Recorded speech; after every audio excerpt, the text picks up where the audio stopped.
Hello, friends. This is Dave Hurwitz, executive editor at ClassicsToday.com, here with lesser known works by major composers. And boy, is this one lesser known.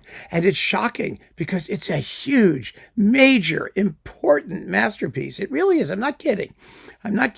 It's the other Missa Solemnis. Who is it by? Liszt. Yes, Liszt wrote a Missa Solemnis. It's also called the Grand Festival Mass. It was composed in 1855 for the dedication of the basilica in the city of Esztergom, known as Gran in Germany. Here it is. It hasn't been recorded many times, just a couple of times, really. But, ironically, this is one of those weird situations. Liszt's choral music is totally ignored. We just talked about the Via Crucis as something that's sort of been done a lot of times because it only has a piano and a few soloists and a small group of singers. But this is major. This is huge. And it's available. I mean, there's no reason not to play it. Here's the score. It's available in a lovely Eulenberg study score. And wait till you see what it's written for. I mean, it's a big piece. I mean, really, really, really big piece. It's written for, okay, here's the scoring. 3 flutes, 2 oboes, 2 clarinets, 2 bassoons, 4 horns, 4 trumpets, 3 trombones, tuba, timpani, cymbals, tam-tam, yay! Bass drum, harp, organ, 4 soloists, 4-part choir, and the usual strings. So it is a big sucker. Not so big that you can't, do it with a normal symphony orchestra. I mean, it's, Verdi Requiem sized, that sort of thing. It's your basic romantic ensemble. But it is large. It is substantial. The timing here, let's see how long it lasts. We got 20 plus 16 is 35, 36, 41 plus 15, 56, 57 minutes. It's a total, complete 1/2 of a program at your average symphony concert. It ends with a gigantic fortissimo, so it's very satisfying. There's the ending. It's extremely satisfying. And it's beautiful. It's really, really lovely. I mean, it's a sexy piece. It's Liszt. I mean, we're talking about Liszt. You have this combination of supposedly the earthly, fleshy, sensual, and the sacred, and the satanic. And, well, there's no satanic here. I mean, he knew what he was doing. He knew what he was writing about. He came up with some really lovely tunes.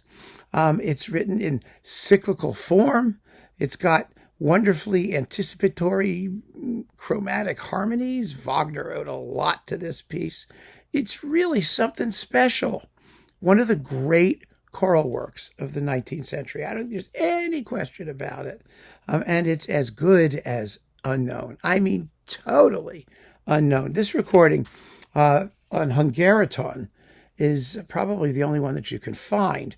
It's very good, thank goodness. It features Veronika Kinches, Clara Takacs, György Korondy, and Joseph Gregor, soloists, with the Hungarian Radio and Television Chorus and the Budapest Symphony under the great Hungarian conductor János Ferencsik.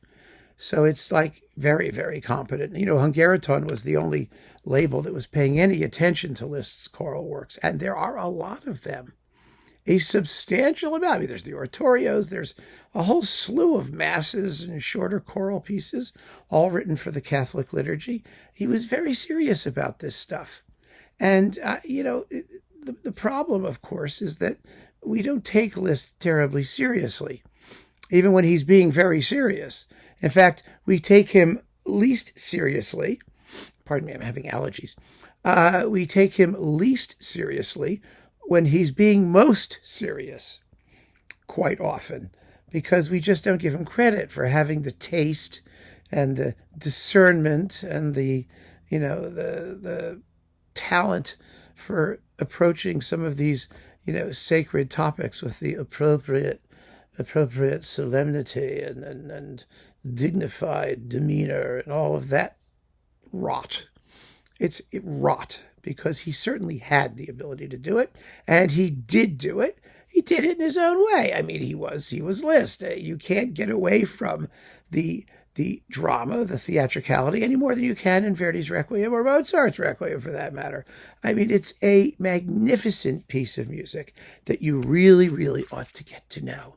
You will be shocked. I guarantee it, that this thing has been hanging around out there for all of these centuries, and nobody has been paying any attention. You can find this recording. Actually, it's been licensed if you like some Liszt boxes and other things, and perhaps it's available for streaming.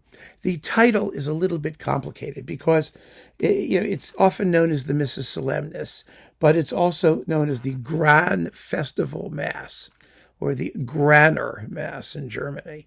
And in German. So, you can find anything with Gran. It's a place. It's not grand, missing its D. It's an actual place in Hungary.